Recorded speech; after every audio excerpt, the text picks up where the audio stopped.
প্রিয় উপস্থিতি, মসজিদে আলোচনার সময় খুব একটা দীর্ঘ হয় না, এজন্য আমরা সরাসরি কোরআন কারীমের শায়াত তেলাওয়াতের মাধ্যমে আজকের আলোচনা প্রবেশ করবো ইনশাআল্লাহ।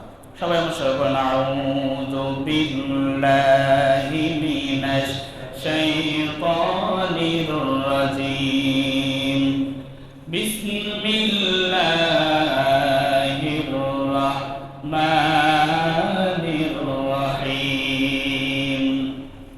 ইন্নাল্লাহা ইয়া'মুরুকুম বিল আদলি ওয়াল ইহসান ওয়া ইতা'i যিল কুরবা ওয়া ইয়ানহা 'আনিল ফাহশা'i ওয়াল মুনকারি ওয়াল বাগই ইয়া'iদুকুম লা'আল্লাকুম তাযাক্কারুন। জোরে বলুন আল্লাহু আকবার। আল্লাহ রাব্বুল আলামিন বলেন, ইন্নাল্লাহা, নিশ্চয়ই তোমাদের রব, ইয়া'মুরুকুম, তোমাদেরকে আদেশ দিচ্ছেন, বিল আদল, তোমরা ন্যায়পরায়ণ হও, তোমরা আল্লাহ তাআলার নির্দেশনাগুলো খেয়াল করে আল্লাহ তাআলার চাহিদা অনুযায়ী তোমাদের জীবনটা পরিচালনা করো। আল্লাহ রাব্বুল আলামিন বলেন, ন্যায়পরায়ণ কেমন হবেন?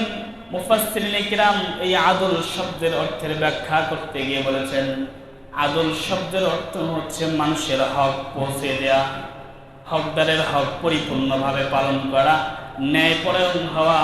আর ন্যায়পরায়ণ যে ব্যক্তি হবে, ন্যায়ের সঙ্গে দুনিয়ার জীবন পরিচালনা করবে, তাদের জন্য প্রধান সুসংবাদ আল্লাহ তাআলার কাছে সে যখনই চলে যাবে দুনিয়ার জিন্দেগিতে, তার হায়াত শেষ করে দেই না, আল্লাহ তাআলার কাছে চেয়ে চলে যাবে, মরণের সঙ্গে সঙ্গে আল্লাহ তাআলা বিনা হিসাবে তার জান্নাতে পাঠিয়ে দিবেন। তাহলে প্রথম শর্ত হচ্ছে, আল্লাহ তাআলা বলছেন, আমি তোমাদেরকে নির্দেশ দিচ্ছি, ইয়া'মুরুকুম বিল আদল, তোমরা হকদারের হক পৌঁছে দাও। এই জায়গাটাতে আমরা সবাই উদাসীন, আমরা কেউ বুঝতে চাই না হক যে কি জিনিস, সেটাই আমরা বুঝতে চাই না। মনে রাখবেন, দুনিয়ার প্রত্যেকটা মানুষ, আমরা যারা মুসলমান রয়েছি, প্রত্যেকটা মুসলমান একে অপরের কাছে হকদার। আমাদেরকে হক পূরণ করতে হবে। পিতামাতা সন্তানের কাছে হকদার, পিতামাতা সন্তানের কাছে পাওনাদার, এবং পিতামাতাও সন্তানের কাছে যেমন পাওনাদার, সন্তানও আবার পিতামাতার কাছে তেমনই পাওনাদার। শুধু তাই নয়, আল্লাহ তাআলা বলেন, আমি আল্লাহ যে বান্দাদেরকে সৃষ্টি করলাম, আমি আমার বান্দাদের কাছে পাওনাদার। ঠিক আমি আল্লাহ তাআলা যেমন বান্দাদের কাছ থেকে হকদার পাওনাদার, ঠিক তেমনি ভাবে বান্দারাও আমার কাছে হকদার। বলে সুবহানাল্লাহ। অনেকেই প্রশ্ন করতে পারেন যে আল্লাহ তাআলা তো বিভিন্ন আয়াতের মাধ্যমে জানিয়ে দিয়েছেন, দুনিয়ার জমিনে তোমরা যে ইবাদত করবা তার মধ্যে আমি রবের কোনো ফায়দা নাই, আমি আল্লাহ তাআলার কোনো লাভ নাই, বরং তোমরা ইবাদত করলে তোমাদেরই লাভ। তাহলে আল্লাহ তাআলা যে বললেন তোমাদের ইবাদতের জন্য তোমরাই দায়ী, তোমরা যেমন ইবাদত করবা মরণের পরে ঠিক তেমন জায়গায় থাকবা। কিন্তু হুজুর, আপনি যে বললেন আল্লাহ তাআলা বান্দাদের কাছে হকদার, আল্লাহ তাআলা বান্দাদের কাছ থেকে কি চান? এই প্রশ্নের জবাবে আল্লাহ তাআলা নিজেই আলোচনা করেছেন। কোরআনুল কারীমের এক আয়াতে আল্লাহ তাআলা বলেন, দুনিয়ার জমিনে আমি মানুষকে সৃষ্টি করে দুনিয়ার জমিনে পাঠাইলাম, তাদেরকে জীবন আমি দিলাম, দুনিয়ার পথ চলার জন্য যা যা প্রয়োজন সব আমি আল্লাহ তাআলা দিলাম। কিন্তু বান্দারে, এই সমস্ত কিছু দেওয়ার পরেও আমি আল্লাহ তাআলা পুনরায় আবার তোমাদের জীবন এবং তোমাদের জানমাল সবকিছুই ক্রয় করে নিলাম। কিসের বিনিময়ে ক্রয় করে নিলাম জানো? আমি আল্লাহ নিজে জীবন দান করার পরে, তোমার জীবন পরিচালনার পথ সহজ করে দেওয়ার পরেও তোমাদের কাছে আমি আল্লাহ তাআলা তোমাদের জানটাই আবার ক্রয় করে নিলাম। ঠিক কি দিয়ে ক্রয় করে নিলাম জানো? আল্লাহ তাআলা বলেন, তোমাদের জানটা আমি আল্লাহ তাআলা দেওয়ার পরেও নিজে ক্রয় করে নিলাম, বিনিময়ে তোমাদেরকে জান্নাত দেওয়ার প্রতিশ্রুতি দিয়ে দিলাম। বলি সুবহানাল্লাহ। আল্লাহ বলছেন, তোমাদের জীবনটা তো আমি দিয়েছি, এ কথা তো অস্বীকার কেউ করতে পারবে না।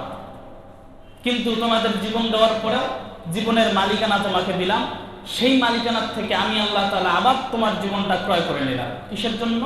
কিসের বিনিময়ে ক্রয় করলাম? জান্নাতের বিনিময়ে ক্রয় করলাম। এখন দুনিয়ার জমিনে তোমার জীবনটা তুমি পরিচালনা করবা, তোমার খেয়াল খুশি অনুযায়ী নয়। কারণ তোমাকে মনে রাখতে হবে, আমি আল্লাহ তাআলার কাছ থেকে দুনিয়ায় আসার আগেই আমার জীবন এবং আমার জান মালকে আমি আল্লাহ তাআলার কাছে বিক্রয় করে দিয়ে আসছি। এখন আমি দুনিয়ার মধ্যে যেভাবেই চলবো না কেন, প্রত্যেকটা ক্ষেত্রে প্রত্যেকটা কাজে আমাকে একজনের অনুসরণ করতে হবে, একজনের বিধান মানতে হবে, তিনি হচ্ছেন আমাদের আল্লাহ। বলে সুবহানাল্লাহ।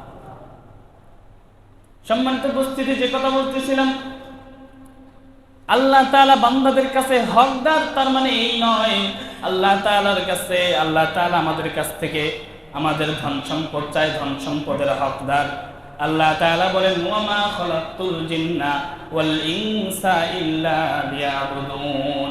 আমি তোমাদেরকে সৃষ্টি করেছি, তোমাদের পূর্বে আমি আল্লাহ তাআলা জিন জাতিকেও সৃষ্টি করেছি। এই দুই জাতিকে আমি আল্লাহ তাআলা সৃষ্টি করার পর সুন্দর একটা নির্দেশনা তোমাদেরকে দিলাম। দুনিয়ার সমস্ত কিছু আমি আল্লাহ তাআলা তোমাদের স্বার্থেই নাজিল করলাম, তোমাদের স্বার্থেই সৃষ্টি করলাম।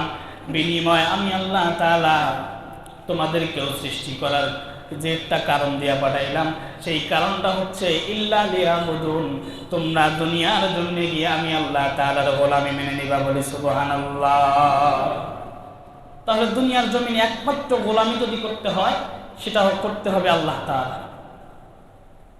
এখন প্রশ্ন আসতে পারে, আমরা আল্লাহ তাআলার গোলামি করব, তাহলে আল্লাহ তাআলা কি আমাদের কাছ থেকে গোলামি চেয়ে নিলেন? এর দ্বারা আল্লাহর উপকার কি?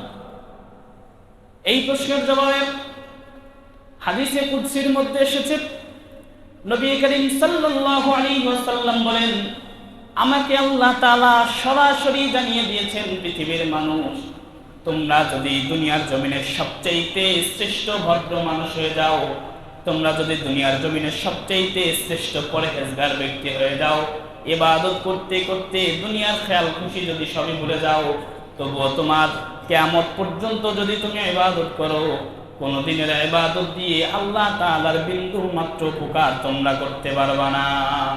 বরং তোমাদের লাভ, দুনিয়ার জমিনে যদি তোমরা পরহেজগার হও, দুনিয়ার জমিনে যদি তোমরা আল্লাহ তাআলার বিধান মেনে নিজের জীবন পরিচালনা করো, তোমাদের পথ সহজ হয়ে যাবে। মরণের পর আল্লাহ তাআলা তোমাদেরকে জান্নাত দিয়ে দিবেন।